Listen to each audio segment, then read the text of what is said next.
Selamat pagi semua, nama saya Angela Seran, NPM 312061. Dalam video ini, saya memaparkan proposal mini saya dengan judul Sikap Bahasa Siswa Terhadap Bahasa Indonesia, Studi Kasus di SMA Negeri Alkani.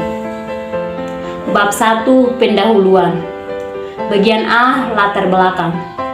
Era globalisasi yang ditandai dengan perkembangan kemajuan di bidang teknologi informasi, komunikasi, dan transportasi telah melahirkan perubahan yang pesat dalam peradaban kehidupan manusia. Dinamika globalisasi menyebabkan pola perpindahan informasi tidak lagi mengenal batas-batas fisik antar negara. Sejumlah bahasa kemudian memiliki peran dan fungsi baru dalam kaitannya sebagai bahasa yang digunakan untuk berkomunikasi secara global. Pada gilirannya, hal ini menyebabkan perubahan pandangan dan sikap terhadap peran dan fungsi sejumlah bahasa. Sejauh ini, bahasa yang telah mengalami perubahan besar dalam peran dan fungsinya adalah bahasa Inggris. Bahasa Inggris kini telah berubah menjadi lingua franca dunia. Untuk memenangi persaingan dalam masyarakat global, kebutuhan penguasaan bahasa Inggris menjadi tak terelakkan lagi karena alasan-alasan pragmatis. Secara tidak langsung, hal ini kemudian memengaruhi sikap dan pandangan bangsa Indonesia terhadap bahasa Indonesia. B. Rumusan masalah. Bagaimana sikap bahasa siswa SMA Negeri Alkani terhadap bahasa Indonesia? C. Tujuan. Bertujuan untuk mendeskripsikan sikap bahasa yang ditunjukkan oleh siswa SMA Negeri Alkani terhadap bahasa Indonesia dilihat dari yang pertama, aspek konatif, yang kedua, aspek afektif, ketiga, aspek kognitif, dan yang keempat, faktor yang menyebabkan kecenderungan sikap bahasa tersebut. Bab 2, Kajian Pustaka dan Landasan Teori. Bagian A, Kajian Pustaka. Yang pertama, menurut Rika Novia Sharma, tahun 2022 dengan judul Sikap Bahasa Masyarakat Gampong Sawang Indah, Kecamatan Labuan Haji Timur, Kabupaten Aceh Selatan terhadap bahasa Indonesia. Penelitian ini bertujuan untuk mendeskripsikan sikap bahasa masyarakat Gampong Sawang Indah, Kecamatan Labuan Haji Timur, Kabupaten Aceh Selatan terhadap bahasa Indonesia ditinjau dari aspek kesetiaan berbahasa, kebanggaan berbahasa, dan kesadaran adanya norma bahasa. Penelitian ini menggunakan metode deskriptif kuantitatif.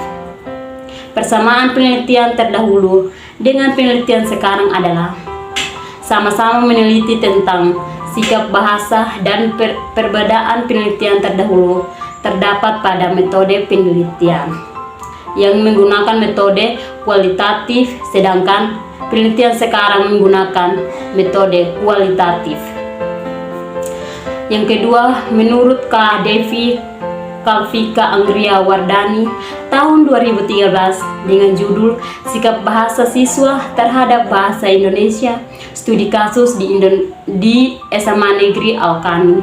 Penelitian studi kasus ini bertujuan untuk mendeskripsikan sikap bahasa yang ditunjukkan oleh siswa SMA Negeri Alkani terhadap bahasa Indonesia dilihat dari pertama, aspek konatif, kedua, aspek afektif, ketiga, aspek kognitif, dan keempat, faktor yang menyebabkan kecenderungan sikap bahasa tersebut.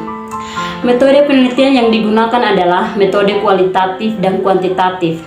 Persamaan penelitian terdahulu dengan penelitian sekarang adalah pada bagian metode sama-sama menggunakan metode penelitian kualitatif, sedangkan perbedaannya terletak di bagian objek penelitiannya. Ketiga, menurut Al-Ashadi Alimin DKK tahun 2017 dengan judul Sikap Bahasa Mahasiswa Program Studi Pendidikan Bahasa Inggris Terhadap Bahasa Indonesia, Penelitian ini bertujuan untuk mendeskripsikan sikap bahasa terhadap bahasa Indonesia di program studi pendidikan bahasa Inggris. Metode penelitian yang digunakan adalah deskriptif kuantitatif. Persamaan dan perbedaan penelitian terdahulu dengan penelitian sekarang adalah pada bagian objek penelitiannya, sedangkan perbedaannya terletak pada bagian metode. Yang keempat, menurut Rati Riana dan Sofia Danu Setiadi, tahun 2015, pengaruh sikap berbahasa terhadap penerapan bahasa Indonesia dalam penulisan skripsi mahasiswa Fakultas Ilmu Budaya Universitas Diponegoro. Penelitian ini bertujuan untuk A. Mendeskripsikan bahasa sikap berbahasa berpengaruh terhadap penerapan bahasa Indonesia pada skripsi mahasiswa Fakultas Ilmu Budaya Universitas Diponegoro. Dan B. Mendeskripsikan bentuk pengaruh sikap berbahasa Indonesia terhadap penerapan berbahasa pada skripsi mahasiswa Fakultas Ilmu Budaya Universitas Diponegoro. Metode yang digunakan adalah statistik deskriptif. Persamaan penelitian terdahulu dengan penelitian sekarang adalah sama-sama meneliti tentang sikap bahasa, tetapi perbedaannya terletak pada objek penelitiannya. Yang kelima, menurut Rani Siti Fitriani dan Rifa Nabila Uninus, tahun 2019, dengan judul Sikap Bahasa Mahasiswa Bandung Terhadap Bahasa Ibu pada Era Milenial, Kajian Sosiolinguistik. Penelitian ini bertujuan untuk mendeskripsikan bagaimana sikap bahasa mahasiswa di Kota Bandung terhadap bahasa ibu pada era milenial dengan kajian sosiolinguistik. Metode yang digunakan adalah metode deskriptif. Persamaan penelitian terdahulu dengan penelitian sekarang adalah sama-sama meneliti tentang sikap bahasa dan perbedaannya ada pada bagian metode. B. Landasan teori atau kajian teori. Pengertian sikap bahasa menurut Koper dan Fisman dalam Suhardi tahun 1996 halaman 34 adalah berdasarkan referennya yaitu bahasa, perilaku bahasa, dan hal yang berkaitan dengan bahasa atau perilaku bahasa yang menjadi penanda atau lambang.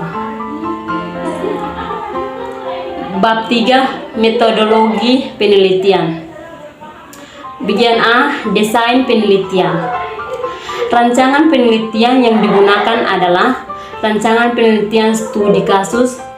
Pemilihan rancangan tersebut sesuai dengan pandangan Yin tahun 2004 halaman 18 yang mengungkapkan bahwa studi kasus merupakan sebuah studi inquiry empiris mengenai peristiwa-peristiwa kontemporer yang berada pada konteks yang alamiah. B. Data dan sumber data. Subjek penelitian ini adalah siswa SMA Negeri Alkani tahun ajaran 2020 dan 2023. Adapun penerapan unit sampel menggunakan teknik kuota proporsional random sampling. Jumlah sampel yang diperoleh melalui teknik tersebut plus 248 orang. Jumlah sampel tersebut diperoleh dengan mengambil secara acak siswa setiap kelasnya dengan mempertimbangkan keterlibatan yang proporsional antara siswa laki-laki dan perempuan. C. Teknik pengumpulan data. Pengumpulan data menggunakan metode observasi, samaran terbanding, angket, dan wawancara. D. Instrumen.